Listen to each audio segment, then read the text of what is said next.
I think today is the perfect day to go ahead and officially wrap up June by talking about some new additions to this ever-growing home library.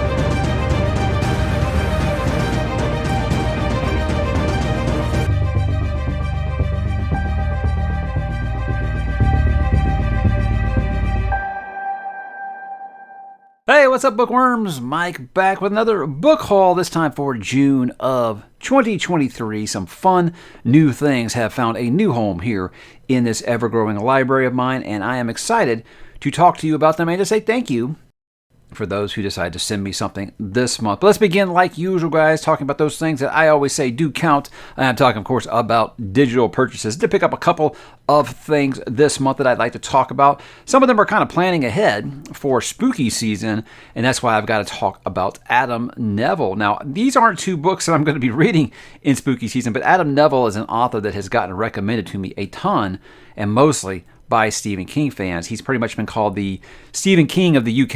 And so I thought, I don't see any reason why I'm not going to like this author. So I did one of those things I always do where I buy like 4 or 5 books from one author. So I already had a few, but I went ahead and picked up Cunning Folk and The Reddening, both with really, really stunning, just horrific covers. I think he's got a great cover artist. But I'll be reading Last Days this October. That'll be my first experience with Adam Nevill. I watched The Ritual on Netflix, and I loved it.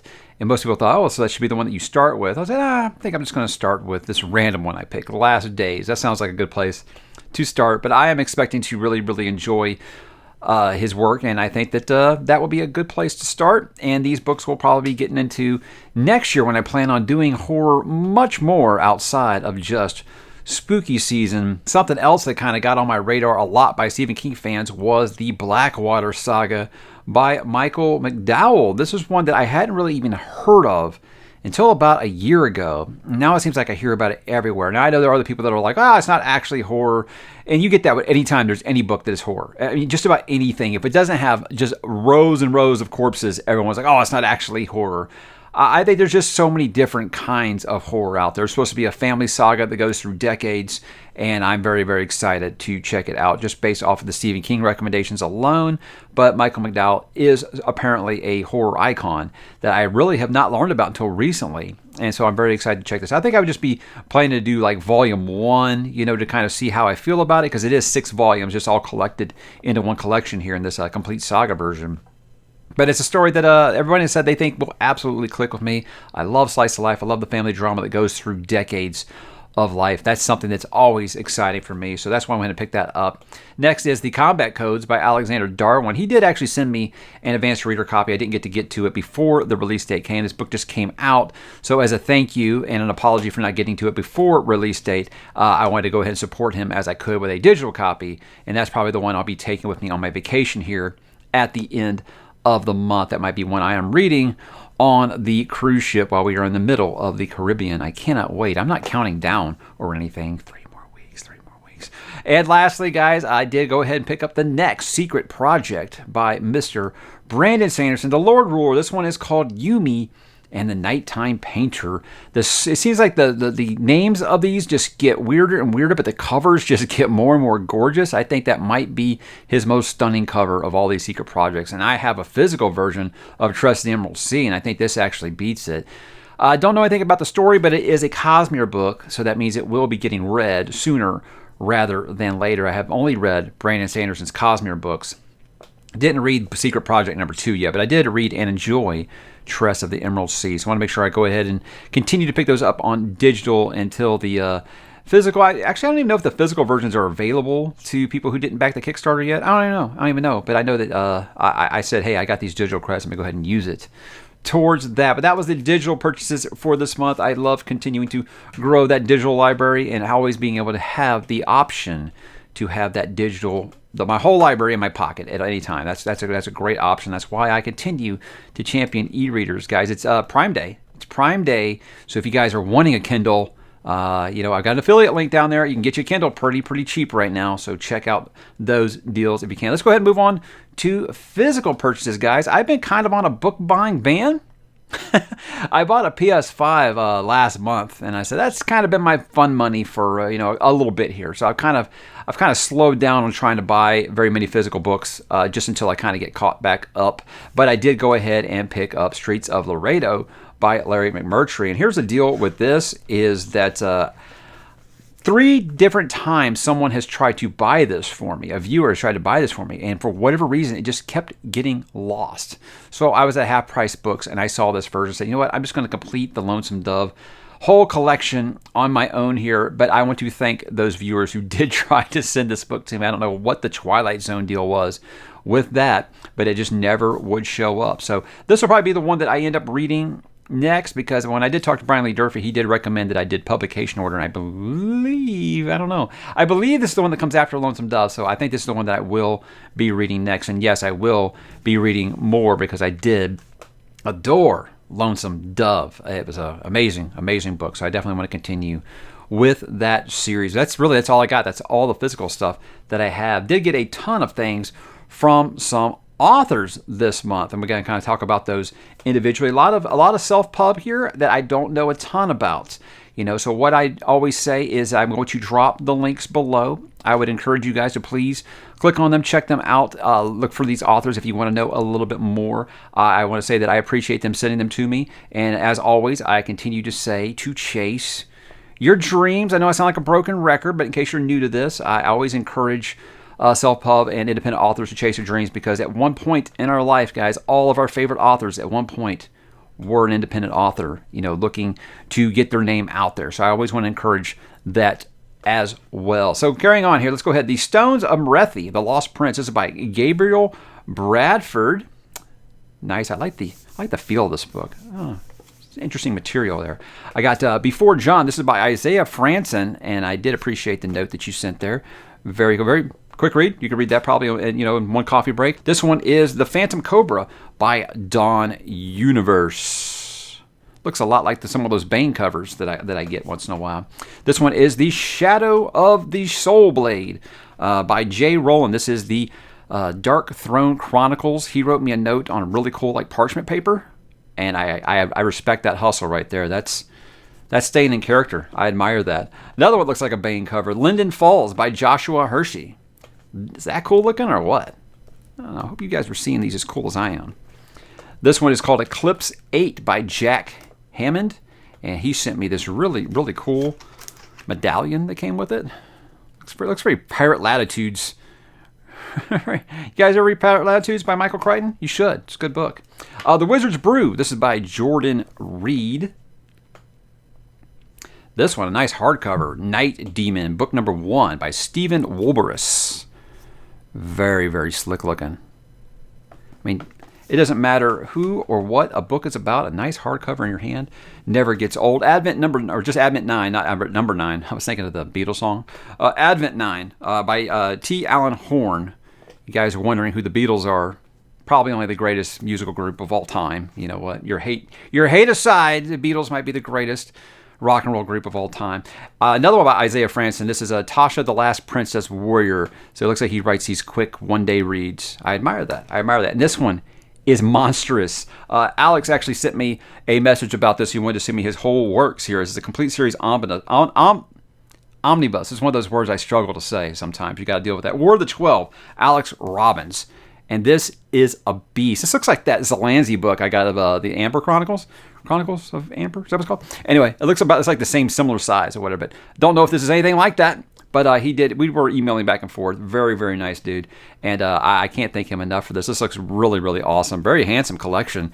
They did a great job collecting your works there. I got a couple more. First, if you guys follow me on social media at all, you know about this, that I did get my advanced reader copy. Or actually, this is an uncorrected proof. It's not even a reader copy of, I guess you'd call it a reader copy. I don't know, because there are reader copies going out now that are corrected. This is directly from Pierce Brown. He may be a nice personalization inside. Enjoy, boyo. I know you can't see that from here, but again, this will be the first time I think an uncorrected proof will go into my permanent collection because it is, signed, personalized from the author. That's a big deal. But I love the book, guys. I know you're not shocked about that, and I can't wait to talk to you about it soon. And again, I can't thank Pierce enough for taking the time out of his personal day to send me a copy from his own home address. That's very, very awesome of you. Thank you so much. Dirk Ashton actually saw my last video talking about Paternus, and I hadn't got book 3 yet, and he messaged me on Twitter and said, I got you for book number 3. So Paternus is something that if I can't get to this fall, I plan to get to early sometime next year. Paternus and Alex Verus are 2 that I've got really high on my radar, wanting to start early next year. And this one came directly from Michael J. Solomon. He messaged me and said, hey, I was just curious if there's any of my books you don't have yet. The only one I didn't have was Fairlane. And I didn't know that Ryra is actually, I don't actually know if he said it was coming to an end, but he was saying that the next book, Asher Haddon, is going to be kind of like the culmination of all of the Ryra universe. So I had no idea that it was really ending. I haven't even read the Royce and Hadrian, just the solo books, the prequel books yet. I haven't read those yet. So his Ryra universe is huge and expansive and goes over multiple timelines. And I just haven't gotten to some of those sequel series yet. I got to the Legends of the First Empire, and then I wanted to do the Royce and Hadrian books. I got them over there, that's why I'm pointing over there. I wanted to do those next, but I haven't gotten to them yet. But I had no idea that this series, that was pretty much going to be the end of Ryra. And I don't know if I was misunderstanding him, but that is what he told me in that email. And then I got, from my guy Philip, sent me Prophet of Edan, which, again, his covers continue to just kick so much ass. And being fully transparent here, Philip gave me a personalized note on the inside, and it hit me right here. I really do appreciate that, Phil. I hope you know how much that means to me. I really do appreciate it. The fact that I have an actual review blurb on the inside is one thing, but Philip's note just made it all the more special, and I will treasure this. Thank you so much, Philip. You are truly a great, great person, and I value having you in my life, and I mean that sincerely. And lastly, me and Ryan Cahill become kind of blood brothers, and he sent me this really awesome hoodie because he knows I am House of Tyres, for one thing, by blade and by blood. Well, the thing with this is, guys, it's 112 degrees in Houston right now, so I can't really wear this right now, but I will definitely be sporting this around come this winter. But the thing is, he sent me this honestly because I helped him pull off his April Fool's joke. And believe it or not, Ryan, there's a lot of people who do not know that April Fool's joke even exists yet. So I'm not going to ruin that surprise here. I want you guys to learn that on your own, but just know it's not that hard to find if you're looking for it. But it's hilarious how many people are still falling for that April Fool's joke. But that's all I've got from authors. How about some things from some publishers? Now, some of these might have came directly from the author, and I do apologize if they come with no note and nothing like that, and I don't recall us having correspondence back and forth, and my apologies if I forgot. I get a lot of emails, guys. I just put it under publishers, so I apologize again. Like I said, this came directly from the author. If they don't have a personalization or note or anything, I'm not really sure. This is Mummified Moon by P.C. Nottingham. I know I compare everything sci-fi now to those Bane covers. That's just what they all look like to me now. But that's cool. That's good. That's a good thing. Those are great covers. This is Arby by Robert Pettis. Avery. Did I say Arby? Avery. There's someone on my Discord that's always ranting about how horrible food Arby's is. Maybe that's what I was thinking of there. I'm not hungry. I promise. The Forsaken Planet. This one is by Brian Wilson, not of Beach Boys fame. Spelled a little differently. I've talked about the Beatles and the Beach Boys here. Could I age myself anymore? Hammer of the Dogs. This is by Jarrett Keene. Looks very Conan-ish. Yeah, I think so. Yeah. Okay. And this is a big one. I've seen this floating around everywhere now. Stephen Aryan. This is the Judas Blossom, maybe one of my favorite covers that has come out in all of 2023. I've heard nothing but amazing things about this book. I know that I want to read Stephen, but the thing is, like, he sent me these Mage books a long time ago, and I think I want to read those first, but I'm hearing really, really cool things about this. So I want to thank him and Angry Robot Books for sending that to me. And this one, I did a short for it because it was just so pretty. This came from the Broken Binding. This is Ryan Cahill's Blood and Bone. Anything that I think, I said a Blood and Bone again, didn't I? I don't know why I keep comparing him to John Gwynne. Look, they have a lot of similarities, and including the titles, but obviously this is a Blood and Fire, not a Blood and Bone. But hey, I recommend both series for sure. But you know, anytime you get anything from Broken Binding, it's really, really special. In fact, they sent this to me, just means the world to me, and it's got a really cool, like, naked cover too. I mean, this is just beautiful. This might be the most stunning book in my entire library. The fact they sent me one just means the world. So thank you so much, guys. You continue to be absolutely amazing. Your packaging game is on point. And I wish you had a branch in the United States because shipping is just so expensive. I'd get a subscription if they had one closer to me where the shipping didn't cost more than the actual book. But thank you so much for sending me that. I'm loving that series, so that only was a cherry on top.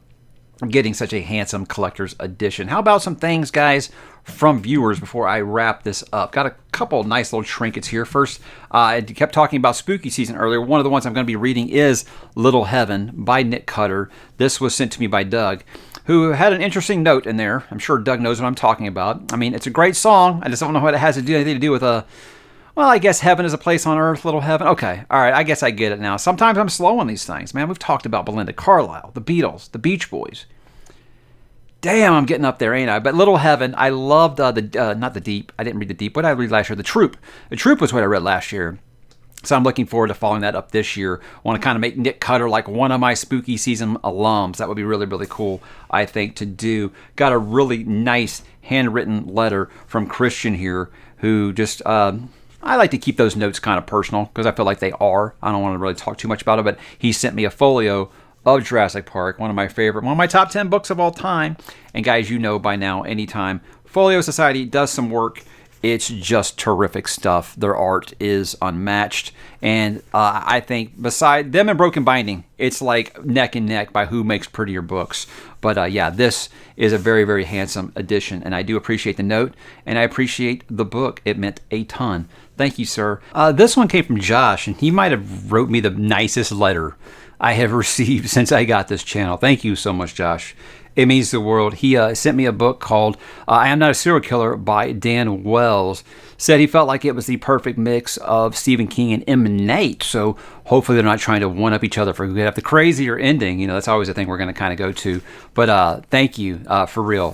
This really did touch. My wife actually read it. And she actually teared up a little bit. So thank you for those kind words. Little things like that is what makes it feel like, hey, this is something that I do just to share the love of reading and the fact that it gets more people to read. And it feels like, even though we've never met, it feels like I'm a part of their lives. That's special to me as a content creator. So the fact that someone will write me a handwritten letter to tell me that, thank you so much, Josh. That's really great. I appreciate it. This one is pretty neat. This is from Chris. He sent me a leather bookmark, Dune-based. It says, I must not fear. Fear is the mind killer. And it's got a nice Chris knife on there. I don't know if you can see that. Yeah, real leather. Real leather. But yeah, really cool. Let me see if I can get that to focus for you guys there. Yeah, that is really cool. This I have been using. Yes, very much so. So thank you for the card as well. And lastly, this one was really strange. I got like this weird tube, and I'm like, oh God, did someone send me a pipe bomb? It did not come with a name, so I don't know who actually sent this to me, but it's very nice. So I open it up, and I'm like getting a little nervous. I'm like, maybe it's a treasure map. It is really just this really cool printing of the front cover of Hyperion by Dan Simmons, which is one of my favorite covers ever. So thank you for whoever did send this to me. I already have a framed artwork of this, but I'll probably get this pressed as well and have it hang up somewhere else. But very cool. Very cool. I want to thank you. Actually, you know what? I got one more thing. If you guys don't watch the weekly updates, you don't know I talk about this a lot, that me and my kid have really bonded over The Legend of Zelda. Legend of Zelda has always been my favorite gaming franchise since I was old enough to be playing Nintendo. And I think I passed that on to him. He wants to play all the Zelda games now. We've been going back and playing some of the older ones together. We just finished Link to the Past over 4th of July weekend together. So for Father's Day, he got me this really cool letter opener of the Master Sword from A Link to the Past, which is the first game that the Master Sword did show up. So he's seen me at my desk sometimes paying bills, I think, and with the letter opener. And so he said, hey, what's 2 in 1 here? 2 birds, 1 stone. How about a sword you can pull from the stone? That, of course, is the Master Sword. And yes, I have been using it, but I just used it a couple times. I don't want any of the look of it to like maybe rub off or something over time, so I did just put it up there with my books to be a nice collection piece. But as someone who grew up playing Zelda, that I passed that on to my kids, and that something that feel like we share together now, that's great. Because, you know, guys, The Legend of Zelda is one of the things that really first interested me in the fantasy genre. That was before I read The Hobbit or Lord of the Rings, So Legend of Zelda really is my very first fantasy world, I guess you would say, that I spent a lot of time in. And I never thought this many years later, not only would I still be playing Zelda, but I'd be playing it with a kid that is the age I was when I first developed that love for The Legend of Zelda. It just feels full circle. So very, very nice Father's Day gift, I do believe. So guys, that was the month of June. I'd be interested in knowing what you added to your home library in the month of June. Why don't you drop down below and let me know, guys, and I will talk to you there.